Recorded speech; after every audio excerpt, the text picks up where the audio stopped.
And I want to introduce my fellow presenters tonight, but first I also wanted to extend a large measure of gratitude to two individuals in our crowd here tonight who helped put this event together. Reverend Catherine Gregg, of course. Thank you so much for hosting us. And also Courtney Nicholson, thank you so much for helping us. So I'm joined tonight by several other organizations with which the ACLU works closely. First, we have Heather Stringfellow from Planned Parenthood.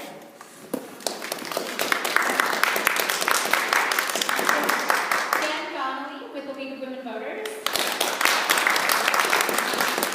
Max Green with Equality Utah.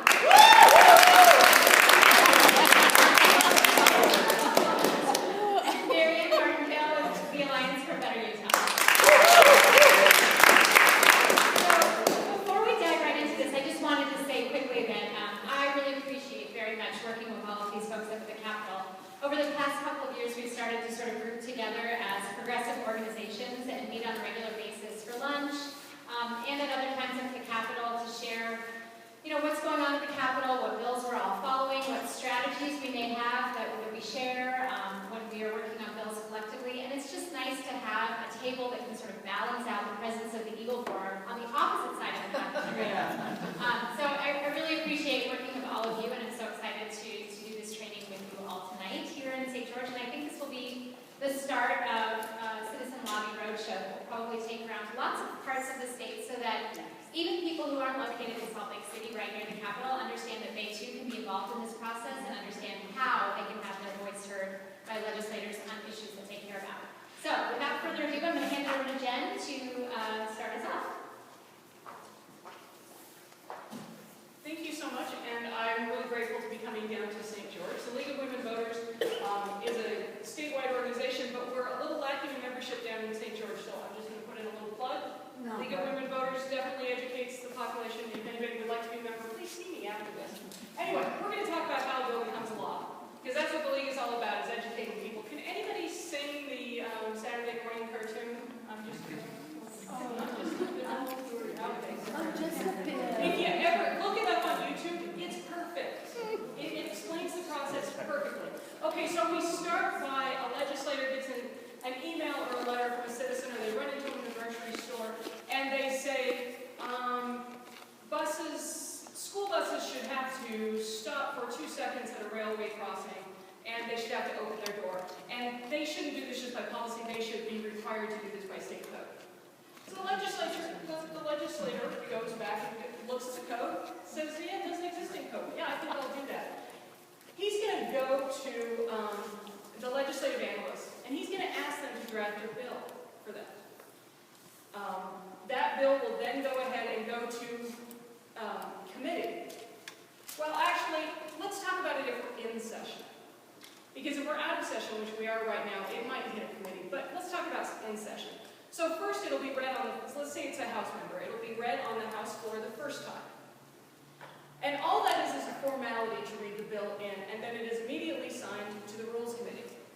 The Rules Committee will look at it and go, oh, this has to do with school buses. I think I'll assign it to transportation, which is a committee that knows something about it. Now, the conspiracy theorist in me appreciates occasionally there are bills that the legislators don't like, so that'll be put into Health and Human Services, because they know very little about it, and it might stagnate there. But let's say it all goes well. It goes into transportation. The Transportation Committee hears it. They say, yeah, great idea. Let's push it forward. They get enough votes, so 51% or 50%, and it moves back to the floor of the House. At that point, it's read back in, the second reading, and then at the third reading, it's debated on the House floor. So say it passes. It gets enough votes, just enough votes, and it passes. Well, the whole thing starts all over again. It goes over to Senate, it's read in first time, it goes it can go back to rules. Sometimes it can miss rules, but it can go back to rules. It can go back to committee, and then it goes back to the Senate floor. The Senate will actually debate it twice, most times, but they can suspend those rules. And say they pass it. Well, then it goes on to the governor for a signature. It's a pretty complex process. there are 2 points at which citizens can join in the discussion very easily. And we'll talk about testifying in committee, but when it's in committee, citizens can testify. And of course, there's all the letter writing. So are there any questions about how a bill becomes a law? It can be so much more convoluted. There are so many little spots where it can stop. Rules is a very good one. Assigning it to an improper committee is also a very good one.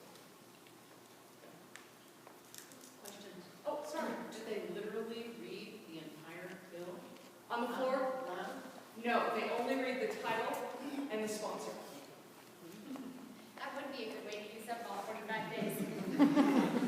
Yeah, as if there aren't enough ways for them to do that. Any other questions before I turn this over? All right, so now we're going to talk a little bit about ways to become a citizen lobbyist. So just a few general thoughts about what a lobbyist means. Now, obviously, the 5 of us are all lobbyists, but we are paid lobbyists. What it means to be a citizen lobbyist is a little bit something different.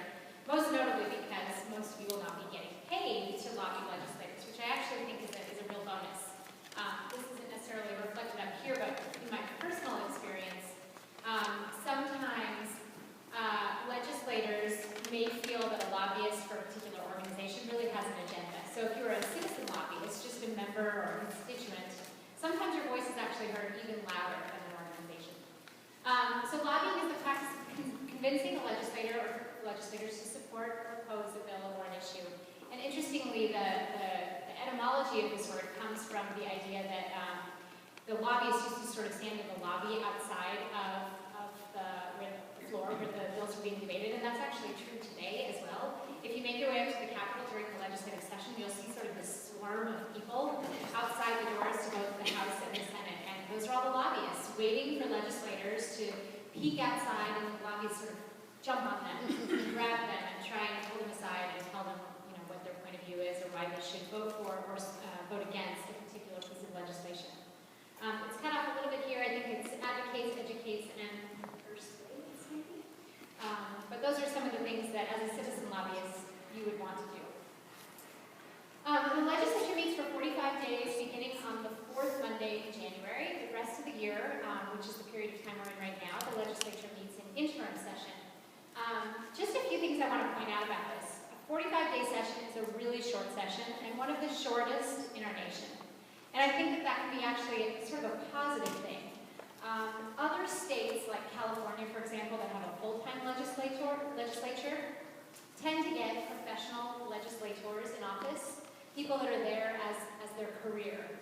When you have a 45-day session, what it means is that you have a real, true citizen legislature, where people actually hold down a regular job most of the year, and then are in the legislature just for 45 days. So they can actually maybe take 45 days off from their work, which means that you have a body that tends to be filled with professionals or people who have jobs. So it could be farmers or doctors or lawyers. But the idea is that they're people who live amongst us and really represent us and represent our views. So in that sense, I think a 45-day session is a bonus. And then here in Utah, where often there's a lot of bad bills coming out of our legislature, it's also another bonus that is only 45 days. So it's pretty short. In Utah, the House holds 75 members and the Senate holds 29. As Jen, I think, mentioned, bills receive up to 3 readings on each side of the legislature in the House and the Senate. And this 4th bullet down here is kind of the magic number that you need in order to get a bill passed. You need 38, that's the majority of the House, so out of the 75, 15 out of the Senate, and 1 stands for the governor's, yes or no on the bill. And interestingly, our governor can either do a couple of things when a bill comes before him. He can sign it, he can veto it, or he can do nothing. And if he does nothing, the bill just goes into effect even without his signature. It's kind of like the wussy way out, in my opinion. So those are the ways that the legislature works. Okay, being a citizen lobbyist, know your legislator. That is the first and most important thing, because as a general rule, legislators like to hear from their constituents. Their constituents are the ones that vote them into office. So it naturally flows that they care in particular about what you have to say. So the most important thing is to figure out who your legislators are. Do you all know who represents you? Dorothy, I'm sure you know. One thing we can do after this presentation is over is we can get on the legislative website and look up, if you don't know who your legislator is, it's a good thing to do to figure out who he or she may be. I think it's all he's down here, actually. So one of the things you can do is take action when an organization, such as one of our organizations, alerts you to an issue. You can follow the email that we might send out saying, there's a bill coming up, here's what you should do, contact your legislator. You can write letters, emails, or text your legislator and to other members of the committee in which bill is being heard. You can testify at a committee meeting if you happen to be up in Salt Lake. And if not, you can always listen in online. And then you can also communicate information about bills to members of your community. You can talk to friends about these issues. You can write to your local newspaper. You can blog about legislative issues that you care about. All of these are good ways to sort of spread the word amongst your own networks about the importance of a piece of legislation. And if you happen to be sort of into social media, that's increasingly a way that the word can be spread about legislation. Increasingly, both legislators, lobbyists, and just people who are interested in politics tend to be on Facebook, Twitter, and the like, and make use of these to inform people about politics. Okay, a few rules to remember when you're communicating with legislators. The first, and I think hopefully the most important, is it's always important to be polite. I am the first to know that sometimes politics can get your blood boiling. And so it's very easy to sort of be controlled by your emotions, but it's really important to always be polite, even when you're talking to a legislator that you find distasteful, or if you think that the legislation that they're introducing is really harmful. You're always safest when you treat them with the same respect that you would like to be treated with as well. Let's see, it's always a good idea to practice what you're going to say ahead of time so that you can stay on message. It's easy to sort of get distracted when you're in the moment and talking to a legislator. This next point is important. I think the goal is for them to see you as a member of their community. This sort of harkens back to what I said before about reminding them that you are a constituent, that you live in the same community, that you are affected by the policy that